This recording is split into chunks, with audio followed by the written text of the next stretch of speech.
It allows the children to be innovative and learn new skills, create new ideas. They allow children to think outside the box, allow them to take ownership of what they do in the classroom.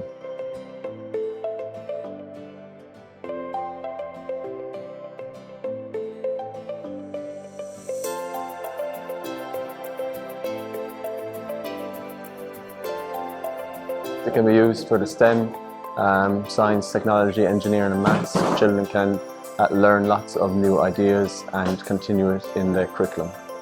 When they go to college, they can learn new skills, hands-on materials, and they can print onto designs that they have onto t-shirts or anything that they may have.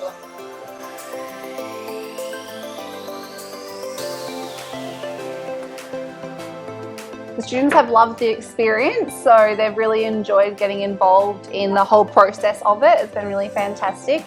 And then coming back and seeing their designs and their t-shirts, they've absolutely loved it, so it's been great.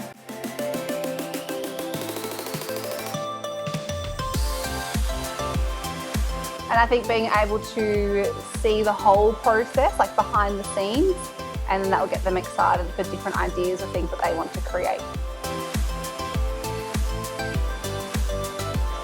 That shows them the procedure of steps of how things work, and then also seeing how people create this and with jobs and things like that, so they're able to see that. So working as groups and then working with different people and then with you, with other people that are coming in and showing us, it's really a good experience for them.